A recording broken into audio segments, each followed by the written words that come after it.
For more on this, we have Major General John Enenche, retired, who was the former pioneer director, Defense Media Operations at the Defense Headquarters and former commander, Army War College, in the studio with us. Great to have you.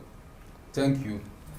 So you've seen all that is happening, and now there is an international dimension to it, with the designation of Nigeria as a country of particular concern by the United States. Now, U.S. Secretary of State Marco Rubio says the State Department will apply sanctions to individuals particularly involved in promoting extremism and violence, and that could include visa ban. How would you respond to this, and do you believe this helps in the general fight against insecurity in Nigeria? Thank you for that question.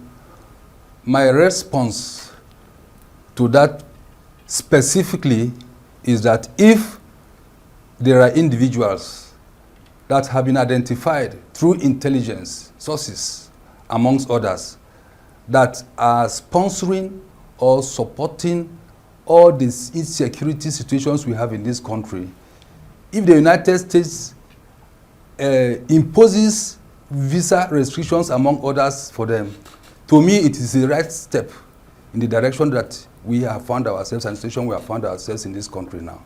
So I subscribe to that. Okay, well, speaking about the newly appointed Minister of Defense, General Musa, he says that he will make Nigeria safer. So in practical terms, what indicators do you think Nigerians should use to judge his performance in, say, the next 6 to 12 months? I think we will be in a hurry to begin to talk about judging him. Why am I saying so? Because General Musa, to me, is the best choice for the appointment in the situation we have found ourselves. I'm saying that, premising it on the background that I was privileged to have him as one of my key informants during my PhD research. Himself, General Rabo, and I interviewed them. It was a historical research, and they came out point blank. And at the end of the day, I realized that's from my inference that the new Minister of Defense is well packaged and prepared. Like I just had somebody saying, square peg in a square hole. Why am I saying so? For the research, I realized and I discovered that there has been a disconnect. The topic of the research was military management and national security in Nigeria. I took the Nigerian Army as a case study to represent all the other members of, the arms of the armed forces, Navy and the Air Force. And there has been an issue with the political management and national security in Nigeria. Now that he's transiting from the military, because we discussed and I took his points alongside other service chiefs and key informants, and then came up with my recommendations. Yes, to give him a timeline, say within 6 months.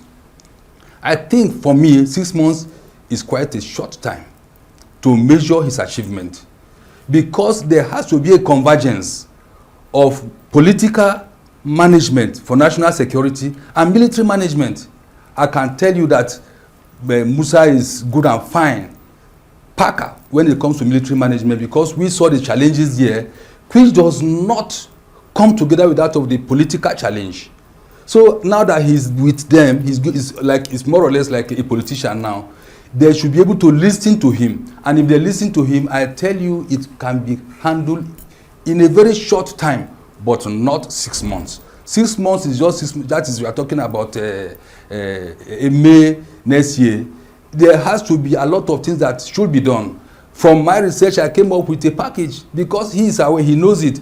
The strategy of Nigerian Army strategy in the Northeast, he does decimate, dominate, and occupy. 2015 to 2016, the Nigerian Army decimated, they dominated, but they could not occupy. He knows the challenges, and more of those challenges were more or less political. The only thing that was done was the purchase or procurement of Tucano for the Air Force and all that, but all the other ones are still there. So I am believing and trusting God that he will now present it and make it so that the political will, the political management and military management will come together, and then we can be talking of something after a year or 2 or 3. Thank you. General Enenche, you said you did research on Nigeria's security threats. And also yesterday we saw a robust session and we saw a brilliant outlining of Nigeria's contemporary security threats by both the Minister of Defense designate and even members of the National Assembly. And yesterday, coincidentally, we had a NEC meeting. But unfortunately, there was only an approval of the 100 billion for security training, which is quite important. But people were disappointed that they were yet to take a stand on state policing. With all this back and forth, it's quite obvious that the solution to Nigeria's insecurity problem is not lost in public space. So would you say there is clear absence of political will in driving these solutions? As it were, my PhD was a doctoral research. The field work was almost 2 years. It took me 4 years, 3 years plus thereabout to get that doctorate degree. And it came out clear. What do we, when you say you conceptualize political will, that is what, when you say you back it up with action. That is in very simple and clear terms. As far back as, like we have known, over 2 decades, and it has come to a point that the people in active service now may not be able to say that. It will be said but not done. What do you make of the NEC meeting not being able to come up with a voice on state policing? That is, at this point, I think I will have to come out openly and say I commend the outline in the terms of the state of emergency on security. The state policing is very, very vital. What are we talking about? You talk about homeland security. You talk about driving policing down to the grassroots.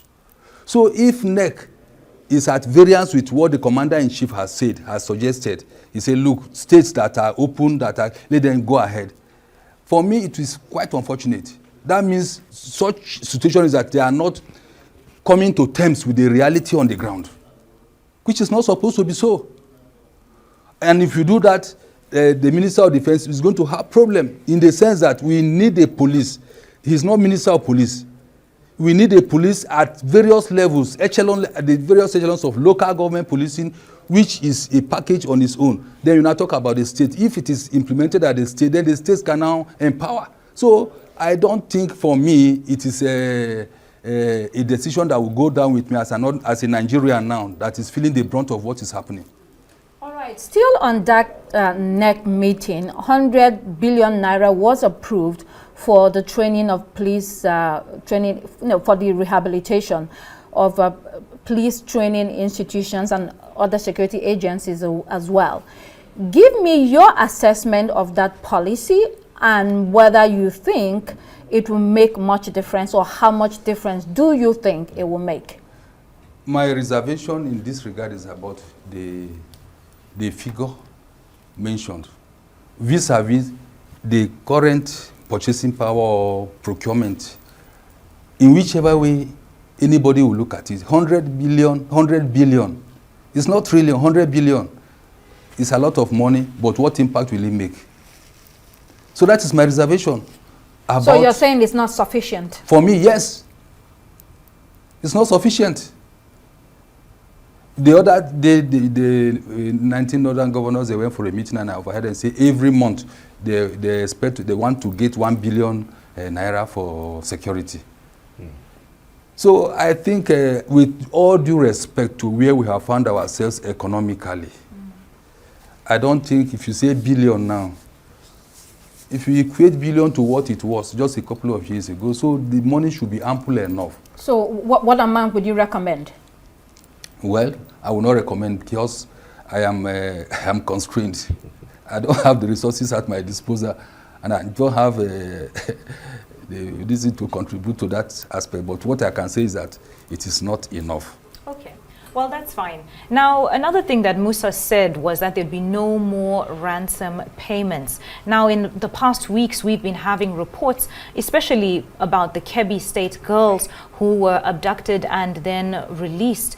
And it was said that they were released due to negotiations. This came to light after bandits, released a video saying that the government had actually negotiated with their commanders. What do you say about this, balancing the act of the two, of what happened before and what now Musa is saying about there being no negotiations that will go on? I align myself completely with Musa. Why am I saying so? I have been involved and monitored the situation whereby you bring the ransom, they will ask for more. They are not sincere people, and they can never be sincere. And at the end, they end up killing the people. While I was in service, it happened to an officer, a colonel. Bring motorcycle, bring ransom. So the way out of this is to come up with our indigenous homeland security whereby we use locals. These people are trackable. They are traceable when you use the real locals. Now, what am I talking about? They will track them, follow them to the forest, to everywhere, and tackle them. In that way, there's no ransom payment. It will, because I've had a situation, I think about some months ago, whereby in a community, they consulted me. And what we did was to ensure we trained them, groomed them, and then they went and started trekking. And after that, for the past 6 months, nothing there again. So if they're trackable, then where's the FG going wrong? Because, you see, we have local collaborators in the villages that work with them. They share the ransom, so-called, in quote, with them. The other day, you had, maybe, if you, I don't know whether you follow the news, somewhere in Benue State, where a local security operative connived with them, and he was arrested. So in that way, if you continue to pay ransom, it will never. We have been paying ransom, people have been paying ransom. Has it ended? The answer is no. So we now take our destiny in our hands, indigenous homeland security. In short, my company is packaging something like that, civil security services, and I'm open to dialoguing with anybody, any organization, any government, any state, even with the CDS. We need to do that. Ransom payment is out of it. Okay. The big question that have surrounded issues of surrounding terrorist war against terrorism is, who are we fighting with? The real profiling of the identity that the country contends with. And this comes at the background of this narrative that there have been, over time, the infiltration of terrorist and bandit elements into the nation's security and defense architecture.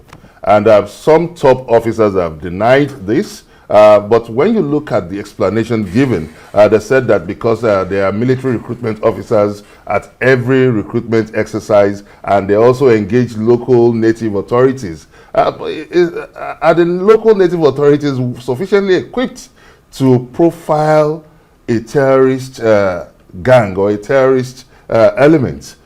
Because a lot of people strongly believe that when you look at some of the happenings in the war against terrorism and banditry, the killing of some Nigerian soldiers, and also the big question that was asked at the National Assembly yesterday, which is still being unanswered, who ordered the withdrawal of security forces barely 24 hours to the abduction that was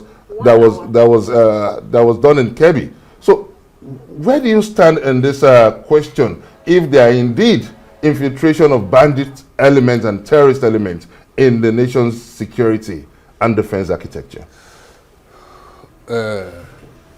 This question, to answer it, is, let us look at life generally.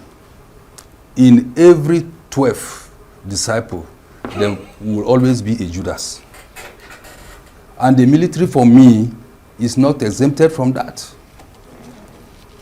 I will not absolve my constituency completely of that, because we are human beings. And what do they use? There are inducements and things to use to entice people. You have heard on the news where some were arrested because they are selling arms, ammunition and all that. It's the same thing. So for there to be a situation whereby soldiers, security personnel mounted at a duty post were withdrawn hours, well, it calls for what? Suspicion and investigation. That I would say, and that is supposed to be the best practice. Okay. Okay, let's pivot a little bit from what we've been talking about. We've seen reports that a lot of young Nigerians are shying away from joining the army, especially from the south. Let me quickly share a data. Regular recruits intake earlier this year, they had northern states like Kaduna and Borno, thousands applied despite ongoing conflicts in that region. But in the south, you know, the numbers have been dropping and continue to drop. Lagos recorded a 29% decrease, Rivers State a 30%, Delta 38%, Enugu and Abia similar figures. Can you speak to this based on your experience in the force, because you also need to have younger people join the forces? Yes, I will speak. I'm happy and I thank God for the privilege of having undertaken a PhD program. I went down years. I reviewed 278 books and journals put together. And it came out clear from the beginning, from the early days, the history of the Nigerian army, particularly. We didn't used to have rush for the army from the east. Then following that is the west. But the highest, as it were from record, if you maintain it with the data I have, is actually from the north. And it has still remained. So then you now come to the middle belt. That is the middle belt and all, Hausa, Constabulary and all that. So it's something like, it's a trend. In short, at a point they had to convince them, with serious conviction. So, because we're almost out of time, quickly, why do you think this is happening very quickly? Because it has been there in that region. Simple.